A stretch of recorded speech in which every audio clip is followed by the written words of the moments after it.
जय भीम, जय जोहार, जय प्रसाद, जय पेरियार। मैं हूं देव प्रताप सिंह। और जो महत्वपूर्ण मुद्दा अभी सुप्रीम कोर्ट के द्वारा जनता में चल रहा है, ध्यान रखिएगा, SC ST OBC के जो लोग हैं वो समझ जाएं, यह निर्णय बहुत घातक है और ये हमारी एकता को तोड़ने वाला भी है।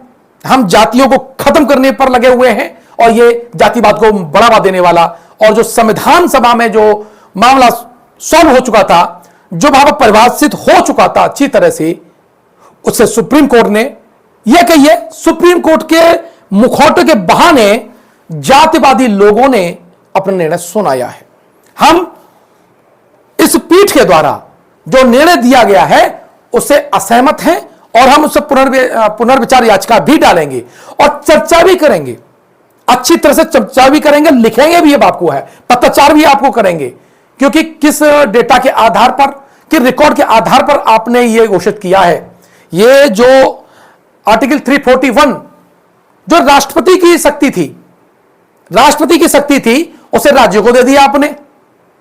तो मुझे यह बताइए, मैं चंद्रचूड़ महोदय से पूछना चाहता हूं, उन जातिवादी जजों से पूछना चाहता हूं, कॉलेजियम से मनोनीत किए हुए अयोग्य जजों से पूछना चाहता हूं कि 341 का जो आधार है, उसका जो सेंस चेंज करने का आधार है, क्या वो संविधान संशोधन के बिना चेंज हो सकता है?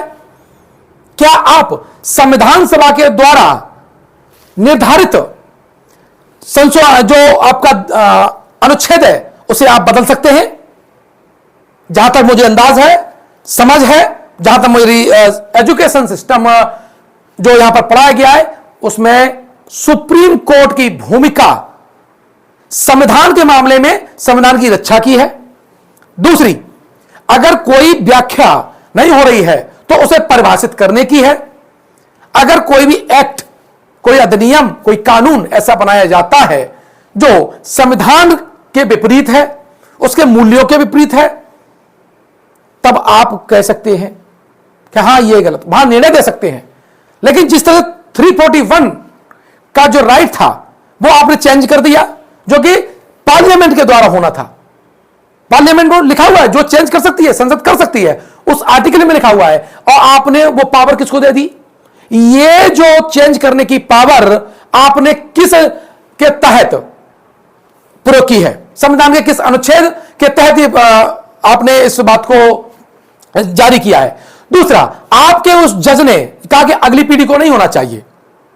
उसने आरक्षण की परिभाषा का मतलब क्या निकाला है? उसे आरक्षण की परिभाषा उसकी क्या है उसमें स्पष्ट नहीं है। वो सीधा सीधा उसके कहने का मतलब यह है कि जो नौकरी है वही आरक्षण है, जबकि आरक्षण गरीबी उन्मूलन का कार्यक्रम नहीं है, यह प्रतिनिधित्व का मामला है।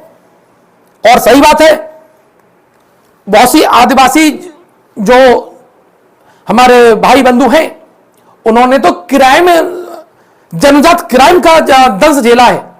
और 8-4 ये जो 6 जो शिक्षक जो लोग बैठे हुए थे, और उसमें एक शूद्र भी था, शूद्र गवई। उसको तो सोचना चाहिए था कि जिस बदौलत, जिसका प्रतिनिधित्व तुम्हें वहां मिल रहा है, जिस समाज की रक्षा करने की बात संविधान ने दी हुई है, कम से कम उसको जस्टिफाई करना चाहिए था। तो मैं इस निर्णय से बहुत असहमत हूं। और अगले जो 11 के बाद हम एक बहुत मीटिंग जस्ट बुलाने वाले हैं, ताकि 21 तारीख का जो आंदोलन है, 21 तारीख का जो आह्वान है, टॉपर्स क्लब IAS अकेडमी का जो आह्वान है, वो शांतिप्रिय तरीके से, संवैधानिक तरीके से हम एक रूपरेखा बना रहे हैं। ज्यादा से ज्यादा लोगों से वार्तालाप भी कर रहे हैं। मेरा नंबर स्क्रीन बॉक्स पे लिखा हुआ है, वहां से हम लोग कनेक्ट कर सकते हैं।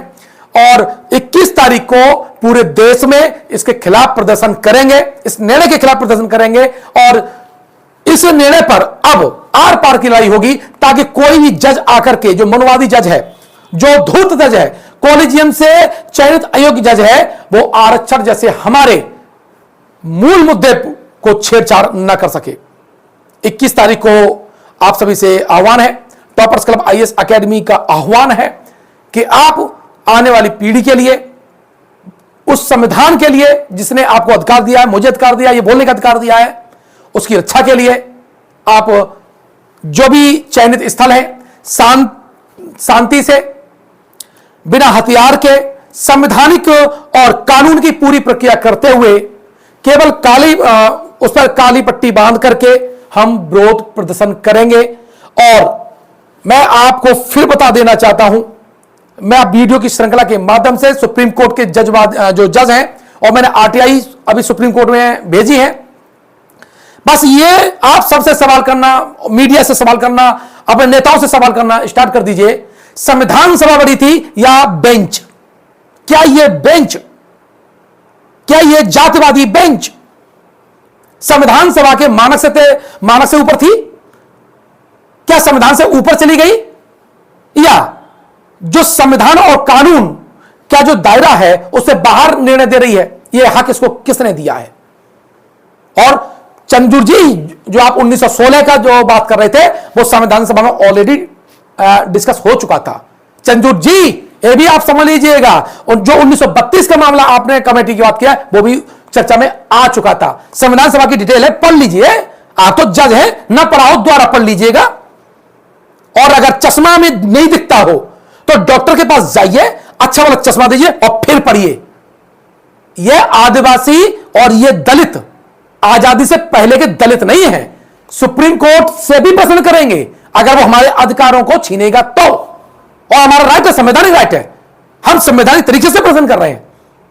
तो ध्यान रखिएगा, कार्यपालिका में बैठे हुए और आरएसएस के वो लोग जो छुपे एजेंडे के साथ, मैं जानता हूं कि तुम्हारे क्षमता नहीं है कि सामने से लड़ सको। तुमने जब, तुम्हारे बाप दादों ने जब, तुम्हारे पूर्वजों ने जब इस देश की एकता आई, जब समृद्धि आई, तो वर्णों में बांटा, जातियों में बांटा, फिर अब जातिगत पार्टियां बनाने में बांट रहे हैं आप। और अब आप हिडन रूप से बैकफुट पर रख करके क्या कर रहे हैं? आप भाई से भाई लड़ा रहे हैं। अनुसूचित जातियों में तो होना चाहिए था सुप्रीम कोर्ट को कि ये सारी जातियों को एक कर देना चाहिए था। होमोजिस है ही है, करना चाहिए था कि एक ही है, या इनको एक ही जाति के रूप में देखा जाना चाहिए। संविधान की तो मंशा ये है, जातिवाद तो ऐसे ही खत्म होगा। लेकिन आपने जाति की गहरी जड़ों को और गहरा कर दिया, क्योंकि आपके जो लोग थे, आपके जो पूर्वज थे, उन्होंने शोषण किया था, उनके खिलाफ हमें आरक्षण मिला है। इन 6 जजों में, 7 जजों में निकालिए उनका लिस्ट, उनकी जाति निकालिए, और उनके तीसरी पीढ़ी पर देखिएगा क्या उनके बाप दादे और जो पूर्वज थे उन्होंने ऐसी पर अत्याचार नहीं किया? क्या उसके जाति वाले समूह ने अत्याचार नहीं किया है? अब हिसाब पुराने से होगा।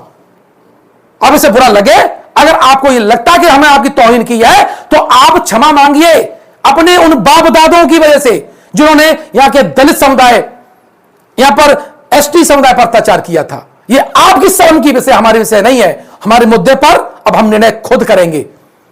इसलिए मैं अपने सभी साथियों से कह देना चाहता हूं कि अब मौका आ गया है। अब आर पार की लड़ाई होगी, संवैधानिक तरीके से होगी, कोर्ट में होगी, न्यायपालिका में होगी, कार्यपालिका में होगी, विधायिका में भी होगी। अब वो दलित नहीं है जो कि एक व्यक्ति आया और हरिया हरिया कह दिया और पूरा गांव तरफ चल दिया। सवाल होंगे, प्रश्न होंगे। 21 तारीख के इस आह्वान में, टॉपर्स क्लब आईएएस एकेडमी के आह्वान में, सभी अंबेडकरवादी, सभी स्वाभिमानी, अपनी पीढ़ी की रक्षा करने वाले, अपने अधिकारों की रक्षा करने वाले, मानवता के रक्षक, भाईचारे के, बंधुत्व के समर्थक, स्त्री, महिला, बेटी, बेटे, उनके अधिकारों पर लड़ने वाले, पर्यावरण के साथ खड़े होने वाले, उन सभी साथियों का इस आंदोलन में आह्वान है। 21 तारीख के इस आह्वान में आप और हम एक नई दिशा तय करेंगे, इस देश की दिशा तय करेंगे, और कॉलेजियम जैसे सलाद वाले सिस्टम को खत्म करने का भी निर्णय करेंगे कि इस पर क्या होना चाहिए। ठीक है, और 21 तारीख में सब लोग आइएगा। यह टॉपर्स क्लब आईएएस एकेडमी की बार बार आपसे गुजारिश है, निवेदन है। जय भीम, जय जोहार, जय बिरसा, जय पेरियार।